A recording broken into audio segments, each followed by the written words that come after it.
As a former president goes to New York, our current president is in Minnesota. President Joe Biden made a stop in the Twin Cities today as part of his Investing in America tour.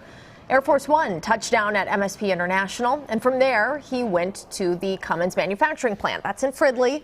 It's a leader in manufacturing clean energy parts for trucks. So we're going to go live to Esme Murphy, who is covering the president's visit for us today. Esme, how did it go out there?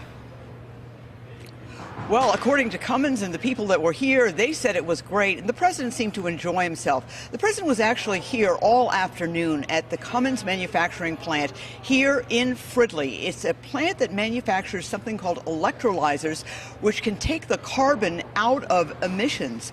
Now, the president got a tour of the entire facility, which employs 900 people here in Fridley.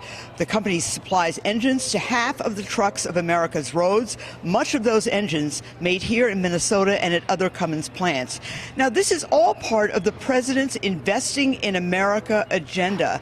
And the president, during his speech, praised his own policies, including the Infrastructure Act, the Inflation Reduction Act, and the CHIPS Act. The president was joined by members of the Minnesota delegation, Democratic members, I might add, who all praised him and praised Cummins for their innovation. There was the governor, Senators Klobuchar and Smith, and Congresswoman Ilhan Omar, who actually represents this district.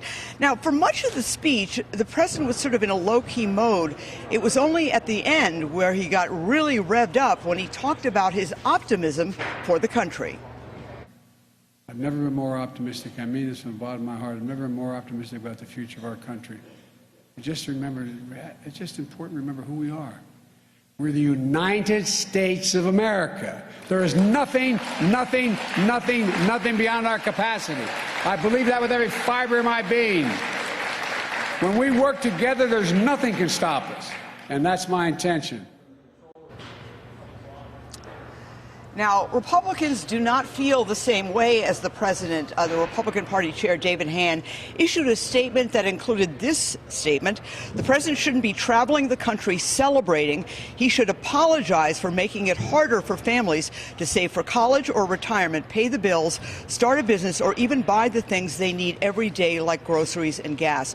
It was interesting that the very plans and procedures and policies that the president praised are the ones that Republicans blame for inflation. This did take on the aura of somewhat of a campaign stop, even though the president has not announced his candidacy for re-election. But supporters here and people around him say that should come soon.